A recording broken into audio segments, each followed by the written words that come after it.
We're sending hounds through space and time. Don't ignore the BBC stuff. This is real. This is COD Zombies. This is real. This is real. New Zombies map in a couple of days. As of posting this, it will probably be tomorrow, I guess. Kowakujō has Hellhounds on it, but I noticed that those aren't the MWZ Hellhounds. Those are the Cold War ones. Now, instead of just like talking about what's coming in this update, like everyone else probably does, I'm a little more specific than that. A little more autistic, one might say. So I picked up on the fact that, you know, they're going with an older design again. But in the grand scheme of things, it probably doesn't matter. I'm sure it won't matter. But they made a conscious decision to change the design. They could have used the NWZ design of Not So Fluffy. And I'll talk about that in a minute. I've got a list of notes here to go over, so so I need to have a look. But I think there's an interesting discussion this is just going to be a bit of a rambly video, but there's a bit of an interesting discussion to be had here regarding the BO7's like zombie story in general, as well as Samantha Maxis as a character post-mortem as of this time, and what the different Hellhound designs could actually represent. So to kind of start, I guess, so the BO7 maps are seemingly memories of Sam. All of these different characters like Richtofen and Dempsey, the new Dark Ether crew. They seem to potentially be manifestations of like Sam's memories. So they're associated maps like Totenreich with Eidskalen and Kowakujō with like the Japanese volcano and like Takio's past and his family. It's likely that these maps exist in a way that's based on Sam's memories, and they've already explored like Samantha's memories being a important factor, given that the twins from Paradox Junction are seemingly reincarnations of Sam after she dies. We know as of the end of or as of Reckoning, she is dead. She enters the Dark Ether via the Forsaken via Zykov in Cold War, defeating him, but she gets trapped within him and simultaneously within the Dark Ether, and then she succumbs to the Dark Ether and dies.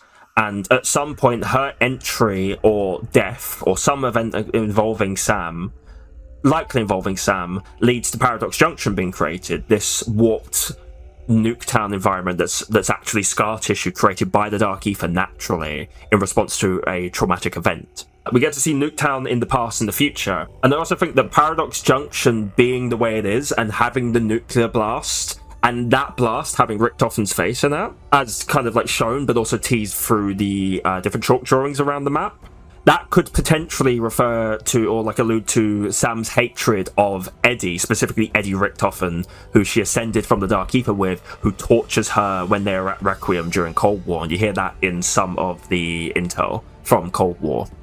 So her views on Eddie could be reflective towards Edward Richtofen, or Reichtofen as some people call it, because, you know, it's... yeah. But I think I've kind of gone a little off track here, because the whole point of this video is to talk about the Hellhound design change. So I'll just talk about that briefly for anyone that doesn't know, or any newer COD Zombies fans. The original Hellhounds were created prior to Derice, all the way back in the day.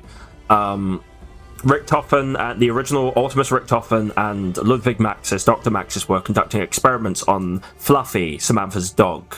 And Fluffy was pregnant, and she gets teleported, and she comes back as the very first Hellhound. And all of the original German Shepherd kind of wolf-looking Hellhounds are Fluffy's puppies. And assuming these are the ones that we see in Cold War, assuming that they are meant to be the original ones. Now, in Cold War, we also see that Sam gets a new dog called Not So Fluffy, because it isn't as fluffy. And I think it's a Doberman. I'm not too sure. I'm not great with dog breeds. But we see zombified versions of Not So Fluffy in MWZ, which is the MWZ Hellhound, and it is a distinctly different hound.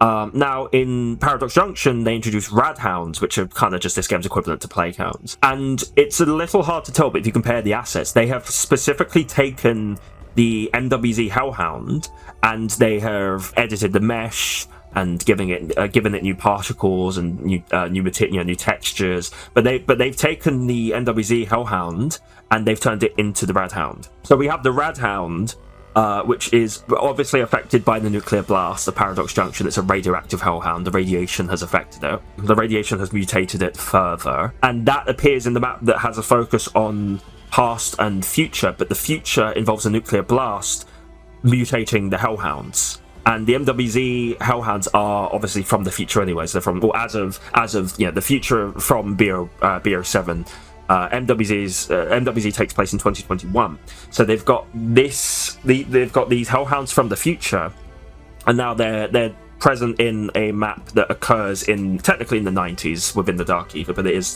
technically in the 90s, and it's these Hounds from the future, and they've been affected by a nuclear blast. Now, then we get to Kowakujō, and you've got Hellhounds, just standard Hellhounds that resemble the original. I mean, I think it is literally just the Black Ops Cold War model, which is an updated version of the original Hellhound design. So you've now got Hellhounds from pre-Sam's death and post-Sam's death, essentially. And MWZ, from what we know, I mean, it still is canon, it has to occur, because Ava Jansen has to get sent back in time for BO7 to even happen, because she teleports Requiem into the Dark Ether.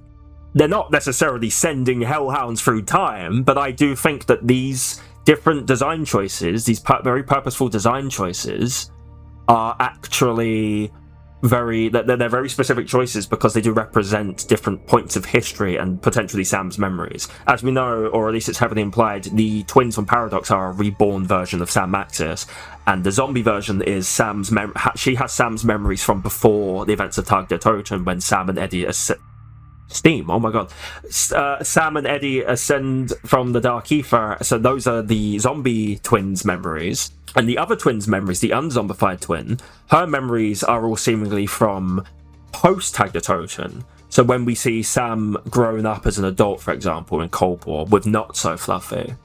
So I think it kind of ties into that as well, because Sam's memories from both Ether and Dark Ether are very important. They're very important to the narrative of this game, but I think we are seeing this represented further in very niche specific design choices, such as the choice to go with the Cold War Hellhounds, which are the original Hellhounds, as opposed to the not so fluffy Hellhounds. But then the Radhounds are those hounds from the future, but irradiated, mutated. I think it's a very interesting kind of design choice to go with.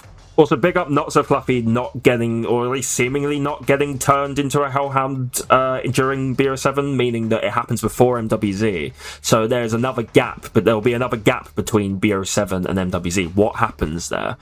What happened? Again, we still don't know why and how Requiem ends up in the basement in Urzikstan, without Maya as well, specifically the original four, Weaver, Carver, Grey, and Strauss. They end up in Urzikstan, dead, and why? And again, we don't know. They've shown it in Totenreich, but they still haven't completely explained it, and it will probably be it should be explained in the final map, given that the final map will, it'll have to round. It will likely be the final map of Requiem before they die, if they actually stick to doing that, and if it isn't a alternate dimension, alternate timeline. But we're not sure yet. We've got a lot to theorize about, and we've had so much to theorize about this game. But yeah, it's interesting to think about how and why the Radhounds even exist and what that could allude to. Because they got a, I mean, it's not, I guess it's kind of because of what Paradox Junction was, but the Radhounds got a good focus of the marketing as well, and then they didn't really, as far as I recall from the intel, I actually need to sit through a lot of the intel, because I end up collecting most of it and then just not actually listening to half of it. But they didn't they had that focus on the Radhounds, but then they didn't really explain them properly. But it is very, I wonder if we'll actually hear anything about the Hellhounds being in this map, and why, or in Kowakujō, and why they look the way they do, and why they're not the Not So Hounds. And I want to know when Not So Fluffy gets turned into a Hellhound, or if she gets pregnant and then has puppies that get turned into Hellhounds, kind of like Fluffy in Ether. I really during the events of Operation Shield and Rick Toppin's betrayal. So I'm really interested to it's very niche stuff, but this is the kind of shit I like talking about. I like being really niche and talking about the enemies and specific things in zombies and other franchises I like. So yeah, really rambly quick video. Here's another quick tidbit before I forget. I asked my friends for their opinions on this matter. Another obligatory, listen to my stupid friends talk shit. One of these again. Here you go. Hello, my simple-minded test subjects. I have a question to propose. What are your thoughts on time-traveling dogs? They're alright. Yeah. You gotta give me more to work with than they're alright. Oh, okay. I understand.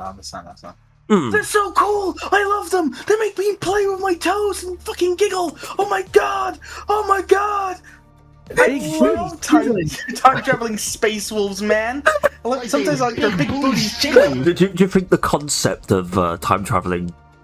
Time traveling space booty? Oh, yeah! Bear in mind, we're talking about dogs, so you might want to stop. Yeah, space dogs. They're different. in what way? I don't know, you tell me. No, you tell me. You're the one proposing the point. I don't know, Chris, you tell me. What? My name's not Get Chris. Told. Ooh, get told. Ooh. Yeah, get told, mate. What do you think of the story implications of them swapping the model? It's alright. I think you're a massive gimp. You're a Thanks!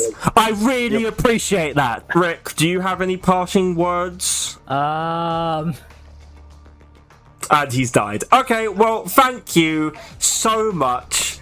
That will be all. You can go now. What? No, you can go now. What? You can go now.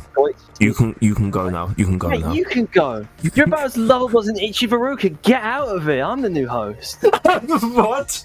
Mate, you have about as much charm as an Alsatian post-head swap operation. Mate, you're a snivelling wreck.